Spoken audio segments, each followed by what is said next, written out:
The US State Department says the latest events in the Kherson and the Zaporizhzhia regions of Ukraine, currently occupied by Russia, indicate Russia's intent to create another so-called People's Republic there. In the Kherson region, the Russian-appointed deputy head of the regional administration hasn't ruled out the possibility of a referendum, like the one that preceded Crimea's annexation. We'll announce later when some kind of vote or plebiscite is planned. But it won't be today and it won't be tomorrow, because our first task is to restore order in the Kherson region. In recent weeks, Vladimir Putin signed a decree allowing residents of the Kherson and Zaporizhzhia regions to obtain Russian citizenship. By early morning on June 2nd, some 250 Kherson region residents applied for a Russian passport, according to the Russian-appointed Kherson administration. What's more, Russian SIM cards are now being sold in two occupied regions of Ukraine.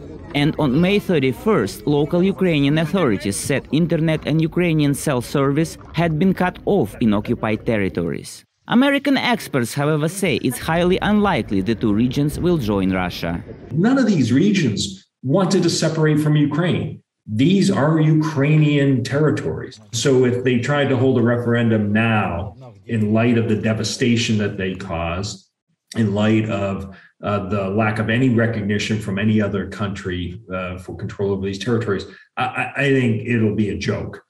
Ukrainian TV channels stopped broadcasting in the occupied territories. Instead, residents can watch only Russian TV, which describes the Kherson and Zaporizhzhia regions as liberated. In addition, wheat from the previous year's harvest is being transported from the Kherson region to Russia. Local agrarians report raider attacks on their farms. They bring their equipment, take the grain from the grain elevators, and take it to Crimea. From there, it goes to Sevastopol and gets sold there.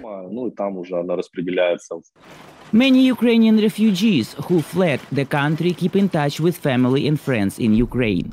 Those who stay say they fear oppression from the occupiers, as well as a fake referendum that would make their region part of Russia. Men fear they will be enlisted and forced to fight their own people. My close relatives are in Kherson, including my dad. Banks are not operating. It's impossible to withdraw money. Not salary nor a pension, nothing. Grocery stores are not working. Sometimes you can buy food directly from other people. But to be honest, everyone is afraid to leave their homes because there are many reports of people going missing. Katerina Shkolyar lives in Zaporizhzhia. Lately, she's been volunteering, helping to bring humanitarian aid to the occupied area of the region.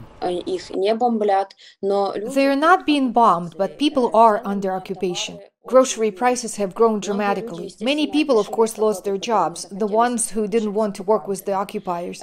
Many homes are being searched. Some men are taken away somewhere and held there for a few days. They are being asked to cooperate with Russian forces. According to the New York Times, 1/5 of the Ukrainian territory is currently under Russian occupation. Maxim Moskalkov, VOA News, Washington.